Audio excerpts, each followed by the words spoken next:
Hello, good evening. എല്ലാവർക്കും ഞങ്ങളുടെ ഈ കുഞ്ഞു ചാനലിലേക്ക് സ്വാഗതം. ഞാനിത് കുറച്ച് തേങ്ങ ചിരകി വെച്ചിട്ടുണ്ട് കേട്ടോ. അത് എന്തിനാണെന്ന് വെച്ചാൽ നമ്മുടെ വൈകുന്നേരത്ത് നമുക്കൊരു ഈവനിങ് സ്നാക്സാണ് ഞാൻ ഇന്ന് ഉണ്ടാക്കാൻ പോകുന്നത്. നമുക്കെല്ലാവർക്കും അറിയാവുന്ന ഒരു ഐറ്റമാണ് നമ്മുടെ സ്വന്തം ഇലയട. അടിപൊളി ടേസ്റ്റ് അല്ലേ? അത് ശർക്കരയിൽ കൂടി ആകുമ്പോൾ ഉണ്ടല്ലോ ഒരപാര ടേസ്റ്റ് തന്നെയാണ് അല്ലേ?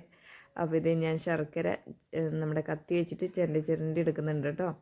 കുഞ്ഞു കുഞ്ഞതായിട്ട് ഇങ്ങനെ എടുത്ത് വെച്ചിട്ട് അതിൻ്റെ അകത്തൊരു ഇഷ്ടമുള്ളവർക്ക് ഒരു കഷ്ണം ഏലക്ക കൂടെ ചതച്ചിട്ട് ചേർക്കാം കേട്ടോ. അപ്പോൾ ഇത് അതിനിടയിൽ ഇക്കുമോൻ വന്നിട്ടുണ്ട്. അവന് ശർക്കര ഒരു കഷ്ണം കൊടുത്തു വിട്ടു. നമ്മളപ്പം മിക്സ് ചെയ്ത് റെഡി ആയിട്ടുണ്ട്. നമ്മളിത് ഗോതമ്പ് പൊടിയിലാട്ടോ ചെയ്തെടുക്കുന്നത്. അതിലേക്ക് ഒരു ആവശ്യത്തിന് ഉപ്പും ചേർത്ത് വെള്ളം ഒഴിച്ച് നമ്മളതിൻ്റെ ബാറ്ററൊക്കെ റെഡിയാക്കി വെക്കുക.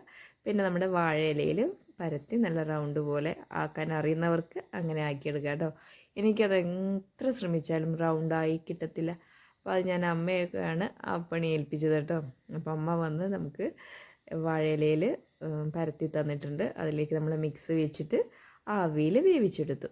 അപ്പോൾ എത്ര എളുപ്പമാണ്. നല്ല അടിപൊളി ടേസ്റ്റുള്ള നമ്മുടെ അപ്പം റെഡി ആയിട്ടുണ്ട്. ആദ്യമായിട്ട് കാണുന്നവരാണെങ്കിൽ ഞങ്ങളുടെ ചാനൽ ഒന്ന് സബ്സ്ക്രൈബ് ചെയ്തേക്കണേ. ഇഷ്ടപ്പെട്ടെങ്കിൽ ഒന്ന് ലൈക്ക് ചെയ്യുക.